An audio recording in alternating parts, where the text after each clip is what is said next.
2024년 8월 4일 주님의 날 예배를 하나님께 드리겠습니다. 찬송가 제2장입니다.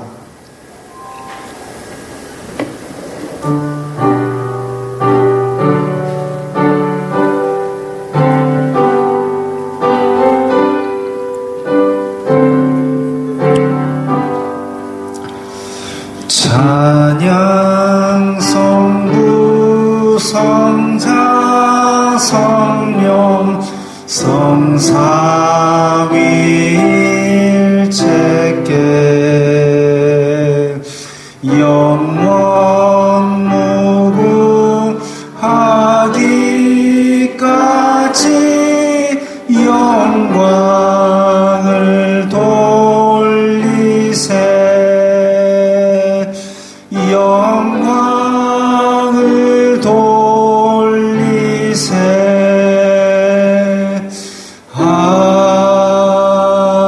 아멘. 성경 찬송 맨 앞의 세번역 사도신경으로 신앙 고백하겠습니다. 저는 전능하신 아버지 하나님 천지의 창조주를 믿습니다. 저는 그분의 유일하신 아들 우리 주 예수 그리스도를 믿습니다. 그분은 성령으로 잉태되어 동정녀 마리아에게서 나시고 본디오 빌라도에게 고난을 받아 십자가에 못 박혀 죽으시고 장사된 지 사흘 만에 죽은 자 가운데서 다시 살아나셨으며 하늘에 오르시어 전능하신 아버지 하나님 오른편에 앉아 계시다가 거기로부터 살아있는 자와 죽은 자를 심판하러 오십니다. 저는 성령을 믿으며 거룩한 공교회와 성도의 교제와 죄를 용서받는 것과 몸의 부활과 영생을 믿습니다. 아멘. 이 시간에는 일주일 동안 살면서 하나님의 뜻대로 살지 않았던 것들을 각자 목소리로 회개하는 기도를 드리겠습니다. 거룩하신 아버지 하나님 감사합니다. 저희들에게 예배할 수 있는 은총을 주시니 감사합니다. 주여 불쌍히 여겨 주시옵소서. 저희들은 죄인입니다.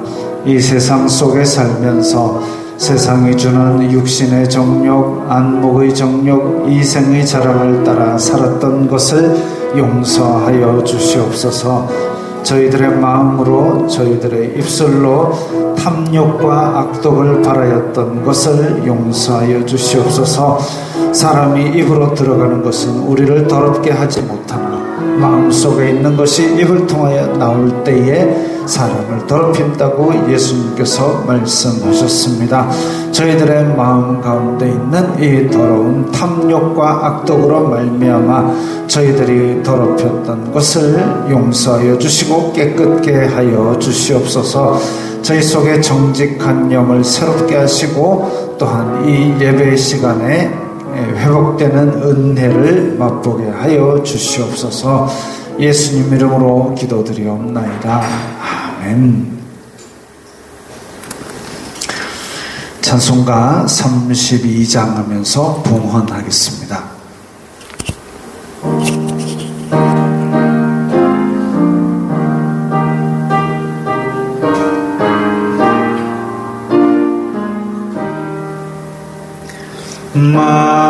만유의 주제 존귀하신 예수 사람이 되신 하나님 나 사모하여 영원히 섬길 내 영광 되신 주로다.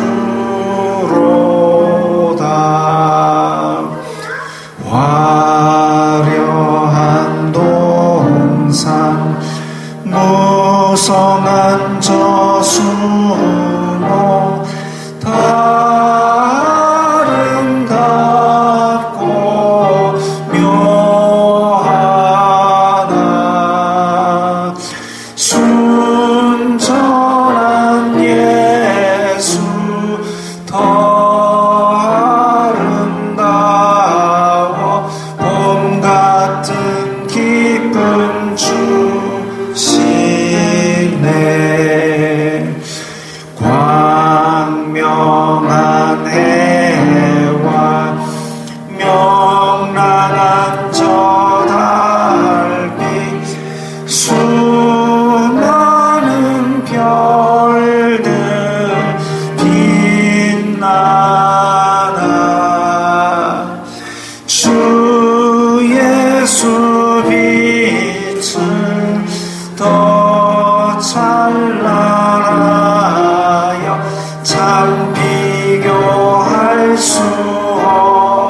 거룩하신 아버지 하나님 감사합니다. 저희들에게 일용할 양식을 주시고 필요한 은혜로 채워주시니 감사합니다.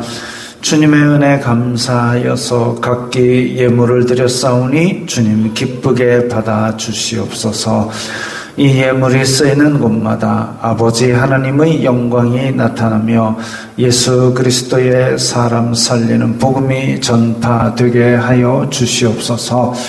저희들이 일상생활 가운데 필요한 것들이 물질입니다. 주님께서 부족함 없이 물질로 시험 들지 말게 하시고 저희들이 오히려 가는 곳마다 나누어 줄 수 있는 복의 근원이 되게 하여 주시옵소서. 물질이 저희들을 지배하지 못하게 하시고 오히려 저희들이 청지기적 사명을 잘 감당함으로 말미암아 물질을 보고도 주님께 영광 돌리게 하여 주시옵소서. 예수님 이름으로 기도드리옵나이다. 아멘.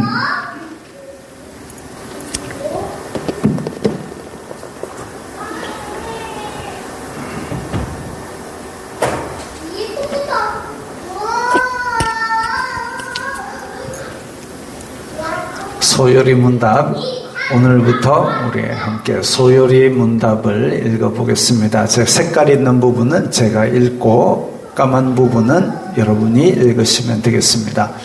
사람의 제일되는 목적이 무엇인가? 사람의 제일되는 목적은 하나님을 영화롭게 하는 것과 영원토록 그를 즐거워하는 것이다. 하나님께서 무슨 규칙을 우리에게 주시어 어떻게 자기를 영화롭게 하고 즐거워할 것을 지시하셨는가? 신구약 성경에 기재된 하나님의 말씀은 어떻게 우리가 그를 영화롭게 하고 즐거워할 것을 지시하는 유일한 규칙이다. 성경이 제일 요긴하게 교훈하는 것이 무엇인가? 성경이 제일 요긴하게 교훈하는 것은 사람이 하나님을 대하여 어떻게 믿을 것과 하나님께서 사람에게 요구하시는 본분입니다. 하나님은 어떤 분이신가? 하나님은 영이신데 그의 존재하심과 지혜와 권능과 거룩하심과 공의와 인자하심과 진실하심이 무한하시며 무궁하시며 불변하시다. 아멘. 찬송가 405장입니다.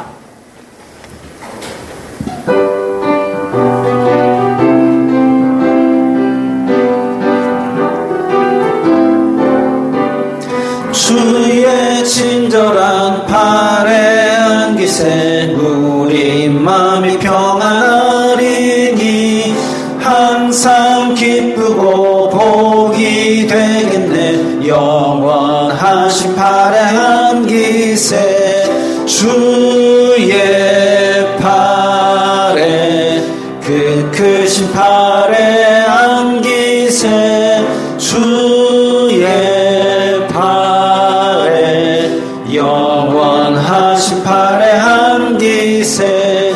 날이 갈수록 주의 사랑이 두루 광명하게 비치고 천성 가는 길 편히 가리니 영원하신 팔에 안기세 주의 팔에 그 크신 팔에 안기세 주의 팔에 영원하신 팔에 안기세.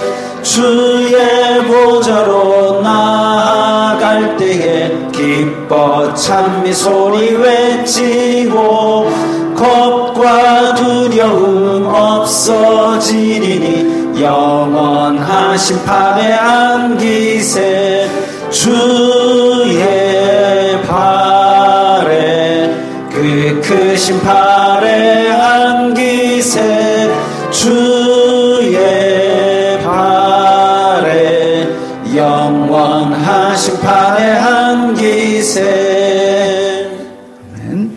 430장입니다.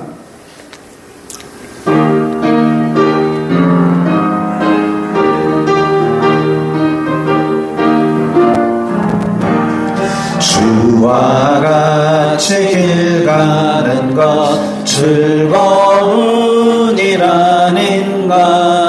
우리 주님 걸어가신 발자취를 밟겠네. 한 걸음 한 걸음 주 예수와 함께 날마다 우리 걸어가리. 어린아이 같은 우리 미련하고 약하나 주의 손에 이끌리어 생명길로 가겠네.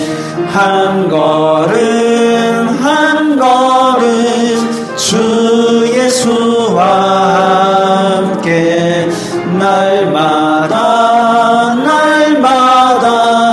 우리 걸어가리. 꽃이 피는 들판이나 험한 골짜기라도 주가 인도하는 대로 주와 같이 가겠네. 한 걸음 한 걸음 주 예수와 함께 날마다 우리 걸어가리. 옛 선지자의 녹같이 우리들도 천국에 들려 올라갈 때까지 주와 같이 걷겠네. 한 걸음 한 걸음 주 예수와 함께 날마다 우리 걸어가리. 아멘.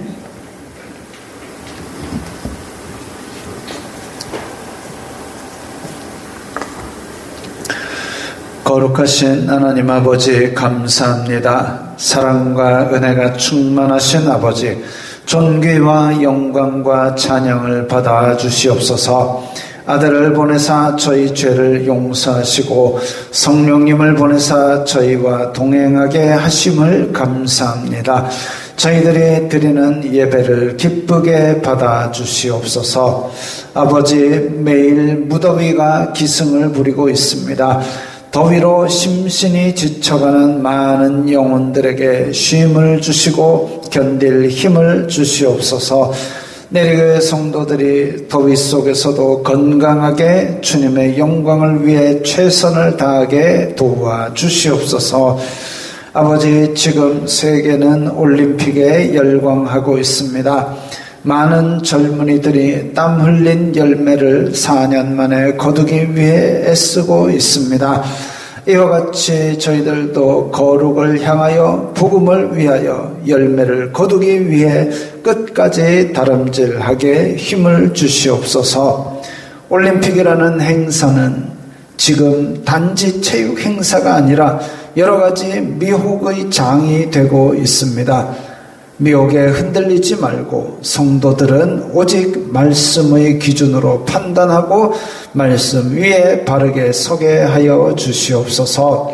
아버지, 휴가를 떠난 많은 성도들이 있고 또 휴가를 와서 예배의 자리에 앉은 성도도 있습니다.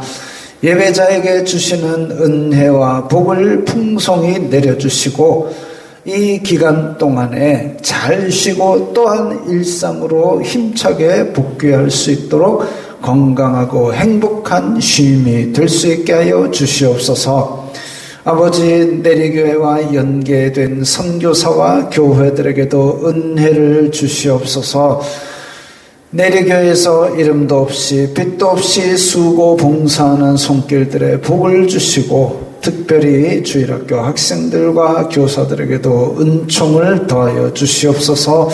모든 영광 주님 홀로 받아 주시옵소서. 예수님 이름으로 기도드리옵나이다. 아멘.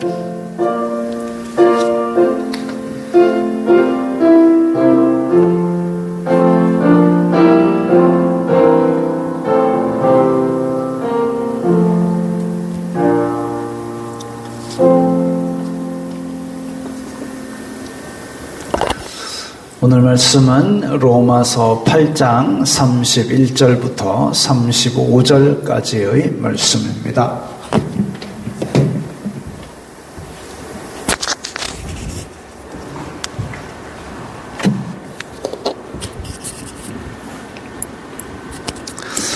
로마서 8장 31절부터 35절까지의 말씀 함께 읽겠습니다. 그런즉 이 일에 대하여 우리가 무슨 말하리요? 만일 하나님이 우리를 위하시면 누가 우리를 대적하리요? 자기 아들을 아끼지 아니하시고 우리 모든 사람을 위하여 내주시니가 어찌 그 아들과 함께 모든 것을 우리에게 주시지 아니하겠느냐? 누가 능히 하나님께서 택하신 자들을 고발하리요? 의롭다 하신 이는 하나님이시니 누가 정죄하리요? 죽으실 뿐 아니라 다시 살아나신 이는 그리스도 예수시니 그는 하나님 우편에 계신 자요 우리를 위하여 간구하시는 자신이라. 누가 우리를 그리스도의 사랑에서 끊으리요? 환난이나 곤고나 박해나 기근이나 적신이나 위험이나 칼이랴. 아멘. 제가 고3 때 저는 저 아닙니다. 저는 저런 까만 교복을 입었던 세대는 아닙니다만은 고3 때 저런 질풍노도와 같은 시기를 보낸 친구가 있었습니다. 친구가. 고등학교 1학년부터 3학년까지 다 같은 반이었고 이 친구는 서울에서 전학을 내려와가지고 적응하는 기간에 그냥 질풍노도와 같은 시기를 보내기 시작했던 것으로 보입니다. 그 친구도 근데 교회를 다녔던 친구였습니다. 그래서 그 친구가 교회 다닌 걸 알고 있었기 때문에 저는 그 친구와 별로 같이 많이 논 시간은 없지만 이유 모를 동질감 같은 것을 가지고 있었습니다. 그 친구가 학력고사를 치고 성경책 하나 들고 시골로 내려갔다는 이야기를 듣고 그 친구에게 오늘 본문 로마서 8장 본문을 오늘 본문부터 저 맨 끝절까지를 제가 보내줬습니다. 그 친구는 자기가 어떤 일상생활을 좀 그렇게 복잡하게 했기 때문에 하나님이 자기를 버린 줄로만 생각하고 있었는데 근데 이 로마서 8장 말씀을 묵상하면서 많은 위로를 받았다고 했습니다. 제가 어릴 적 주일학교 때 가끔씩 설교 시간에 사다리 이야기를 들었습니다. 천국에 가는 사다리가 있단다. 그런데 올라가다 보니까 가로목이 빠진 부분이 많이 있더라. 자꾸 보이더라. 어떤 때는 1개 빠져 있고 어떤 때는 2개 빠져 있고 막 서너 개가 빠져 있고 그냥 1개, 2개 빠진 거는 이렇게 점프를 하고 힘겹게 넘어가는데 서너 개가 빠져버리면 이거 어떻게 넘어가느냐. 주일학교 선생님이 그 빠진 사다리가 바로 주일 예배 빠진 횟수라면서 무서운 표정을 지었습니다. 노래도 있었습니다. 예배 시간에 떠드는 아이 예수님이 보시면 뭐라 하실까? 아니 안 돼요. 예수님이 화내실 거야. 우와, 무섭죠? 이후에 제가 성경을 읽으면서 말씀으로 하나님 앞에 독대하고 있는데 예배 시간에 빠졌다고 사다리가 끊어지고 지옥 가는 게 아니구나 알았습니다. 예배 시간에 떠든 걸로 진노해가지고 벼락치시는 분이 아니구나라는 걸 깨달았습니다. 고3 때 그 질풍노도 친구는 그렇게 믿어왔기 때문에 교회를 다니면서도 하나님께 버림받은 것 같은 그런 생각으로 살아갔던 겁니다. 물론 일상 속에서 죄를 덜 짓고 살면 좋겠지만 그렇게 잘못한 것들이 많으면 하나님께서 버렸다 이렇게 죄책감에 빠지고 상실감에 빠지는 거죠.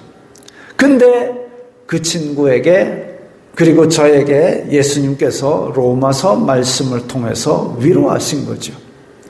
나는 의인을 부르러 온 것이 아니라 죄인을 부르러 왔다. 너 죄인이지? 그러면 내가 너를 사랑하여 너를 불렀다라고 그렇게 말씀하시는 겁니다. 어떤 분은 한국 교회 요즘 죄를 지적하는, 요거는 이제 다윗 왕에게 나단 선지자가 그게 바로 당신이요라고 지적하는 겁니다.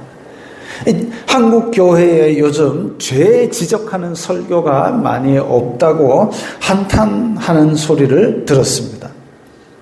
근데 요즘이 아니라 예전에도 그랬던 것 같습니다. 예전에는 예수님 믿으면 복 받는다, 예수님 믿으면 병 고친다, 예수님 믿으면 부자 된다, 뭐 그런 얘기를 막 하지 않았습니까? 그래가지고 이유야 어쨌거나 그래가지고 뭐 병 고치러 왔건 부자 되러 왔건 복 받으러 왔건 교회에 사람들이 모여들기 시작했습니다. 옛날에 우리 왜 또 자꾸 옛날 얘기해서 죄송합니다. 그 동네에 전도사님이 북 하나 메고 가고 북 둥둥 치면서 한 바퀴 돌면은 주일학교 학생들 막 130명, 140명 줄줄이 뭐 무슨 하멜이 피리 부는 소년처럼 막 그 뒤에 북 치는 전도사님 뒤에 쭉 따라왔습니다. 그래갖고 이런 더운 날에는 교회에서 쭈쭈바 하나씩 주고 그거 먹으러 오고 이랬습니다. 그래가지고 또 뭐 이렇게 노래 불러라 해가지고 노래 상 받으면 연필 주고 공책 주고 그러면 또 그 받으러 또 확 몰려들고 그랬습니다. 그렇게 몰려들고 뭐 부자 되러 왔건 병 고치러 왔건 교회에 오다 보니까 예수님을 믿게 되고 그 가운데서 이렇게 성도들이 정착하고 그랬다는 거죠. 그 가운데 믿고 구원받는 사람들도 많아졌습니다. 근데 요즘은 죄를 지적하는 설교 대신에 힐링하는 것들이 많다고들 합니다. 스트레스로 힘든 사람들아 다 내게로 오라, 내가 너희를 쉬게 하리라. 죄는 일단은 덮어놓고 스트레스 받은 사람 힐링하러 오세요. 근데 이게 순서가 좀 잘못된 것이 하나님을 섬기는 예배, 하나님께 우리가 바치는 예배, 그 예배에서 하나님께서 은혜를 주셔서 회복하는 게 맞는데 애시당초의 회복과 힐링으로 맞춰져 가지고 그런 예배를 기획하고 드리고 있다 이거죠. 그래야 사람들이 많이 온답니다. 아, 그렇구나. 제가 힐링하는 얘기를 안 해가지고 사람이 많이 안 오는가? 죄를 자꾸 지적하면 사람들이 마음이 불편해서 안 온답니다. 세례 요한이 헤롯 안디바에게 당신 그거 누이를 갖다가 그 형제의 마누라를 뺏어가지고 당신이 결혼한 건 잘못된 거예요. 지적을 해가지고 그래갖고 감옥에 갇혔습니다. 그러나 헤롯은 요한을 의롭고 거룩한 사람으로 알고 그를 두려워하고 그를 보호하고 또 그의 말을 들을 때에 마음에 계속 찔리면서도 크게 번민을 하면서도 달게 들었다 했습니다. 그 낯두꺼운 헤롯도 죄를 지적하는 말씀을 달갑게 들었는데 예배하러 오는 사람들이 죄에 대한 인식이 헤롯보다도 못해가지고 그래 되겠습니까? 사람들 많이 안 온다고 죄 지적하죠. 사람들 많이 오게 하려면 저 같은 사람 세우지 말고 차은우 같은 사람 세우고 BTS 같은 사람 데려다 놓으면 사람들이 구름대같이 2층 3층 꽉 차고 막 난리가 납니다. 사람들 모으는 게 교회의 목적이 아닙니다. 죄인을 불러서 회개시키고 예수 그리스도의 복음으로 하나님 나라 백성 만드는 게 교회의 목적입니다. 죄인을 불러야죠. 그러면 내가 죄가 죄인 줄 알아야 죄인 줄 알 거 아닙니까? 그러면 그 얘기를 해야 되는 거죠. 죄를 지적하는 설교를 만약에 교회에 갔는데 이런 것들은 하나님께서 보시기에 죄입니다라고 지적을 하면 상식적으로 내 마음속에 그런 죄가 있나? 내가 그런 죄를 저지르고 살았나? 그거 돌아보는 게 상식적이죠. 그런데 요즘은 오히려 죄를 지적하는 설교를 하면 목사 니는 얼마나 깨끗하게 살았노? 바로 막 대받아 칩니다. 목사들이 하도 죄 지은 뉴스가 텔레비전에 많이 나와서 안타깝고 죄송합니다. 그리고 저도 또한 니는 얼마나 깨끗하게 살았노라는 지적을 하면 저도 자신 있게 나는 니보다 깨끗하다 이렇게 못합니다. 그러나 부족한 목사라도 하나님의 말씀에 죄를 지적하라고 했으니까 죄를 경고하는 설교를 해야 합니다. 그건 죄가 아니라 누가 와도 마찬가지입니다. 근데 목사가 죄가 많다고 죄 설교를 덮어두면 누가 죄를 지적하겠습니까? 어쨌든 이 자리에 누가 서든지 돌들이 와가 앉아있다 할지라도 성경에 하나님께서는 이걸 죄라고 지적하십니다라고 죄 지적하는 설교를 해야 맞습니다. 그러니까 세상에 다른 사람들이 죄를 많이 지어도 제가 이런 것 때문에 어쨌든지 그래도 나는 다른 사람보다는 그래도 죄를 덜 지어야 하지 않겠나라고 몸부림치면서 애는 쓰고는 있습니다만은 어쨌든 하나님 앞에 다 똑같은 죄인이지요. 자, 이렇게 시대적으로 죄 지적하는 설교가 줄어들었습니다. 그건 제 말이 아니고 사람들이 하는 얘기니까 죄를 지적하는 설교가 줄어들었습니다. 설교 듣는 마음은 편해졌습니다. 왜? 죄를 자꾸 안 찌르니까 마음은 편해졌습니다. 근데 힐링이 되었습니까? 안 됐습니다. 죄를 지적하고 그러니까 우리 심령에 병이 있으면 그 병을 가지고 가서 하나님 앞에서 깨끗게 함을 받아야 진짜 힐링인데 그 죄는 덮어놓고 괜찮다 위로하고 좋아 잘하고 있어 이것만 해가지고는 전혀 진짜 힐링이 아닌 거죠. 오히려 이 속에 있는 것을 그대로 두었기 때문에 병이 깊어지고 있습니다. 죄 지적이 줄어들면 죄가 죄인 줄 모릅니다. 아는 외교관 출신이던 어떤 이제 은퇴하신 분인데 그분이 그런 얘기를 합니다. 일본 외교관이거든요. 일본 사람들은 어떻게 이렇게 다른 사람한테 패 끼치지 않는 것, 이것을 어떻게 배우느냐 하니까 가정교육에서 배운대요. 그러면 일본 부모님이 자녀들에게 하듯이 나한테 그걸 잔소리를 좀 해달라 해가지고 잔소리를 하기 시작했습니다. 그래가지고 그 횡단보도에서는 길 가운데 서지 말고 가에 서고 그 다음에 걸어다닐 때도 앞에 사람이 오면 옆에 벽으로 비켜서고 걸어다닐 때 탁탁 신발 차면서 소리 내지 말고 저거 움직일 때마다 잔소리를 해가지고 점심도 되기 전에 아이고 이제 그만하세요라고 얘기를 했답니다. 수도 없이 그렇게 어릴 적부터 잔소리를 하니까 남에게 패끼치지 않는 그런 생활 습관이 들어가는 거죠. 다 그렇다는 얘기는 아닙니다. 우리나라에서도 그렇게 부모님이 어렸을 때부터 잔소리를 해가지고 기본 생활 습관을 잘 가르친 사람들이 자라나고 그렇게 해서 매너 있는 사람, 예절 있는 사람이 되는 거죠. 그런 것처럼 이 죄의 지적을 자꾸 해주지 않으면 우리가 죄가 죄인 줄 모릅니다. 근데 더 심각한 문제는 죄가 죄인 줄 모르고 사는데 세상은 우리를 자꾸 죄에 더 노출시킵니다. 세상은 우리를 자꾸 죄에 노출을 시킵니다. 그러다 보면 어떤 생각이 드냐면, 이 정도는 해도 괜찮겠구나. 자, 처음에는 TV에 어떤 장면이 탁 나왔을 때, 아이고! 하고 놀랍니다. 근데 그날 또 나오고, 내일 또 나오고, 자꾸 또 나오고, 그러면 처음에 충격받았던 아이고는 어디 가고, 그다음부터는, 그렇구나, 라고 그냥 여상하게 여겨버리게 되는 거죠. 옛날 영화들은 보면 칼을 뽑습니다. 둘이서 결투를 하는데 칼을 뽑습니다. 너 아버지의 원수 잘 만났다 하고 다다다 달려갑니다. 그래갖고 샤킹 소리만 납니다. 그러고 나면 한쪽에서 쓰러집니다.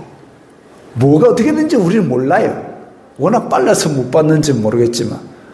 근데 요즘은 어쩝니까?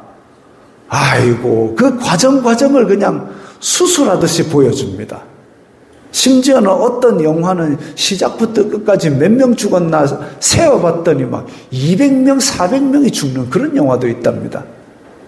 그러니까 아버지의 원수 잘 만났다 칭 하던 그때는 사람이 죽으면 죽었구나 할 텐데 요즘은 한두 명 죽은 거는 이제 뉴스거리도 안 됩니다. 자꾸 노출이 되면 거기에 대한 둔감해지는 거죠. 죄에도 자꾸 노출이 되면 죄에 둔감해집니다. 죄가 죄인 줄도 몰라요. 설교에서 지적도 잘 안 해요. 그런데 자꾸 세상에서는 죄에 노출되니까 죄에 대해서 둔감해지는 겁니다. 그럴 때 내가 죄를 짓는 것도 이제는 더 담대해지는 거죠. 제가 어제 TV를 보면서 어떤 요리집에 가가지고 막 맛있는 요리가 나왔는데, 이럴 때는 맥주 안 시키면 죄악이지. TV에서 이제 술 권하는 사회가 됐습니다. 먹는 거야, 안 먹는 거야, 자기 자유니까 그거 가지고 제가 뭐라 하겠습니까만은. 근데 우리나라에 음주운전 사망사고가 매일 한 건 이상씩 뉴스에 나옵니다.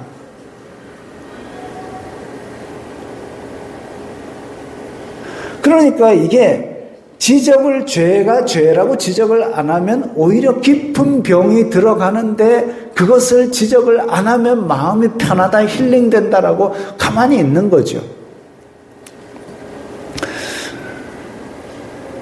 죄가 죄인 줄 모르면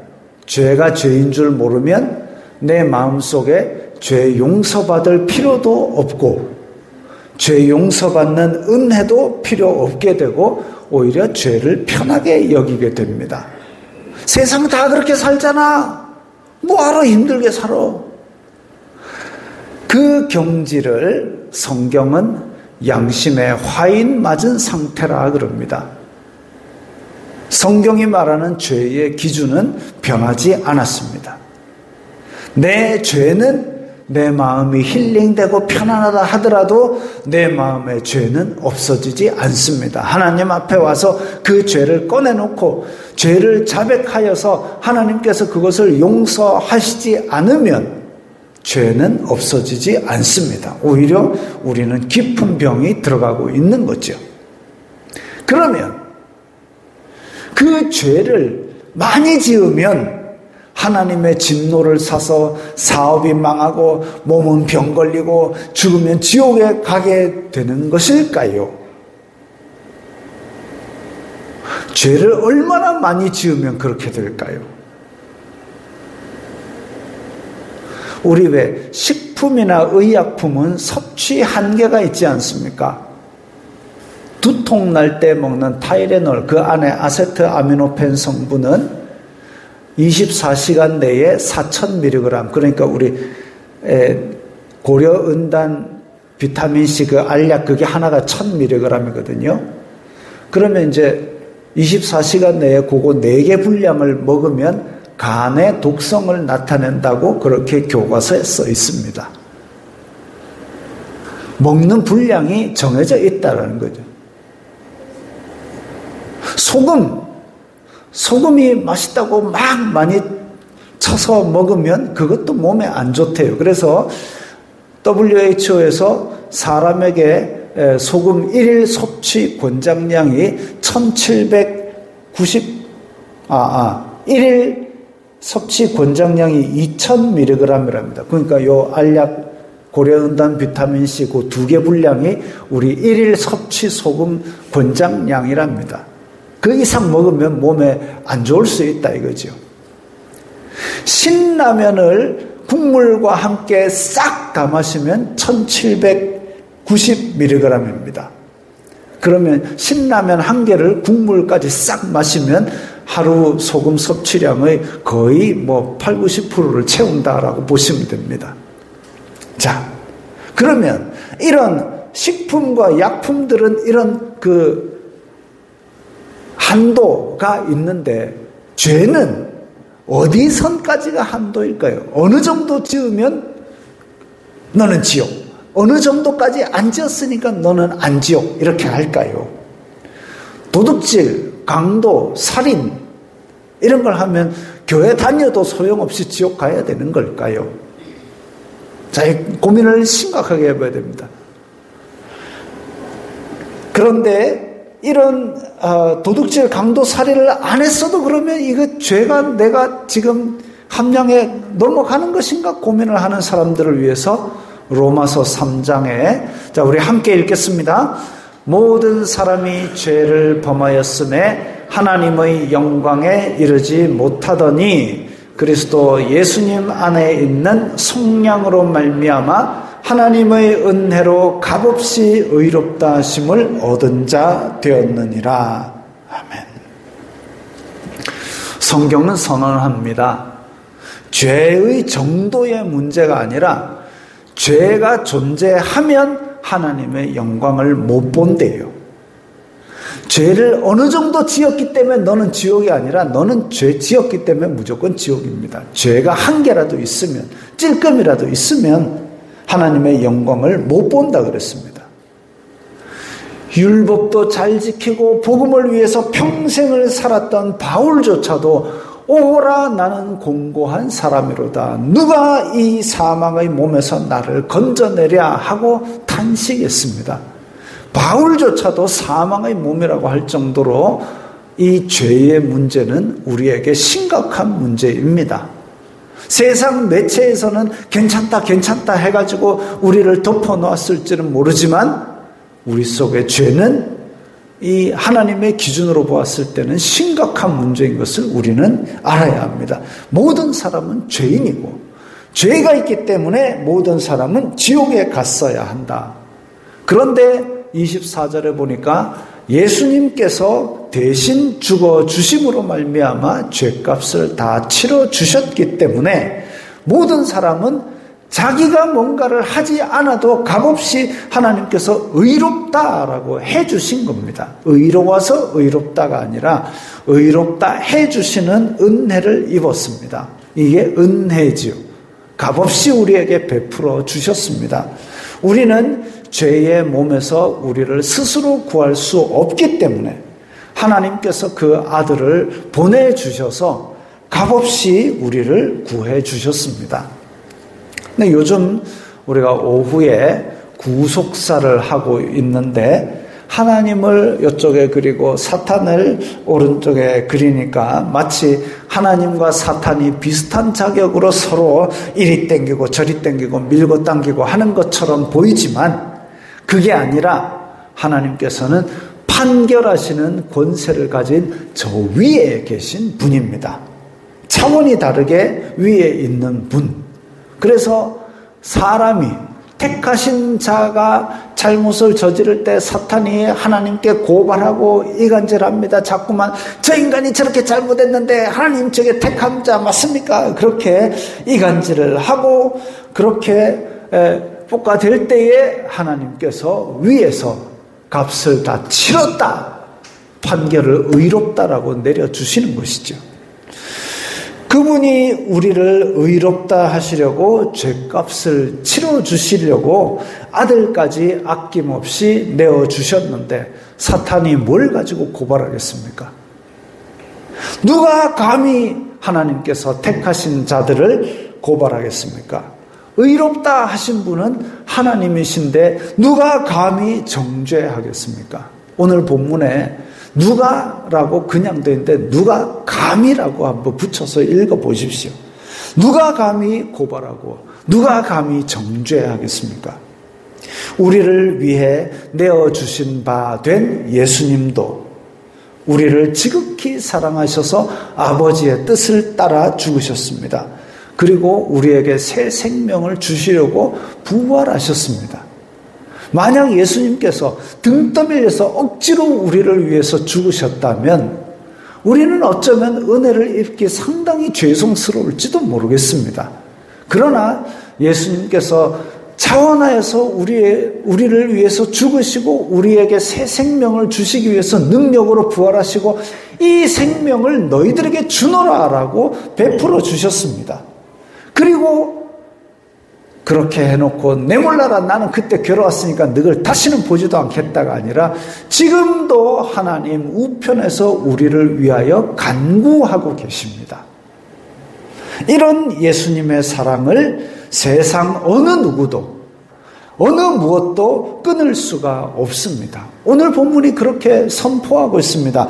누가 감히 우리를 그리스도의 사랑에서 끊으리요?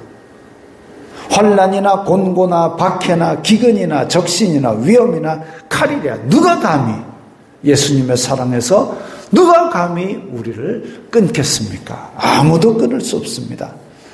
오늘 말씀은 설교를 하는 것도 좋겠지만 이 오늘 본문을 반복해서 소리내서 읽는 것도 아주 좋을 겁니다.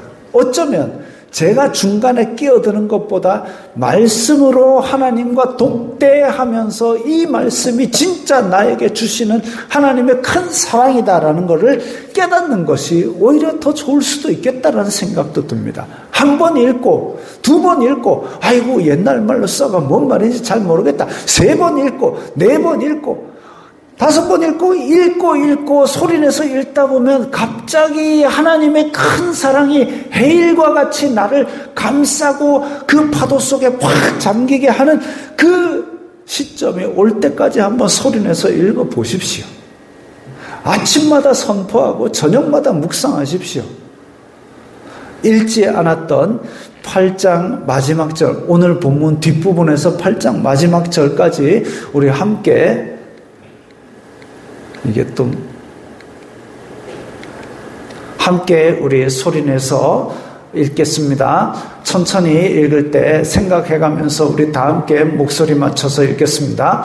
기록된 바 우리가 종일 주를 위하여 죽임을 당하게 되며 도살당할 양같이 여김을 받았나이다 함과 같으니라.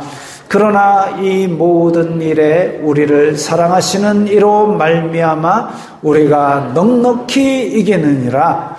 내가 확신하노니 사망이나 생명이나 천사들이나 권세자들이나 현재 일이나 장래 일이나 능력이나 높음이나 깊음이나 다른 어떤 피조물이라도 우리를 우리 주 그리스도 예수님 안에 있는 하나님의 사랑에서 끊을 수 없으리라. 아멘. 아무도 누가 감히 이 사랑에서 끊겠습니까? 아무도 하나님의 변치 않는 사랑에서 우리를 끊을 수 없습니다. 성경이 그것을 선포하고 있습니다. 이 말씀을 믿고 생각날 때마다 선포하십시오. 다 기억이 안 나면, 펼치기도 어려우면 아까 앞에서 얘기했던 이거라도 크게 외치십시오. 누가 감히 하나님의 나를 사랑하신다. 누가 감히 아침 저녁으로 선포하실 때에 그 하나님의 사랑이 우리를 감싸는 것을 느끼게 될 날이 올 것으로 믿습니다. 우리 다 함께 결단하는 기도를 드리겠습니다. 아무도 하나님의 사랑에서 우리를 끊을 수 없듯이 우리 또한 그 사랑 안에서 하나님을 더욱 끝까지 사랑하겠습니다. 결단하는 기도를 다 함께 드리겠습니다. 거룩하신 아버지 하나님, 감사합니다. 하나님께서 먼저 우리를 사랑하시고 지극히 사랑하시고 도저히 스스로 구원할 길이 없는 저희들을 구원하여 주시니 감사합니다. 그리고 저희들이 설령 실수하고 넘어진다 할지라도 아주 엎드러지지 않음은 예수 그리스도의 사랑이 아무도 끊을 수 없는 그 큰 사랑으로 우리를 덮고 있음이기 때문입니다. 주님, 저희들을 사랑하여 주시니 감사합니다. 누가 감히 이 사랑에서 끊겠습니까? 이 사랑 안에 우리도 거하면서 주님을 사랑하는 그 마음을 행동으로, 열매로, 복음으로 나타내며 살아가게 도와주시옵소서. 주님의 사랑 가운데 거하며 주님의 복음된 삶을 살게 하여 주시옵소서.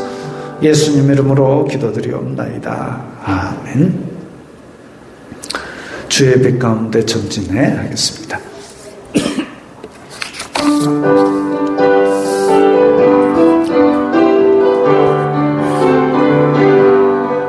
주의 빛 가운데 전진해 주의 빛 가운데 전진해 주의 빛 가운데 전진해 주의 빛 가운데 전진해 우리 전진 우리 전진 오 주의 빛 가운데 전진해 우리 전진 우리 전진 오 주의 빛 가운데 전진해. 주 예수 그리스도의 은혜와 하나님 아버지의 사랑과 성령 하나님의 교통하심이 너희 무리와 함께 있을지어다. 아멘.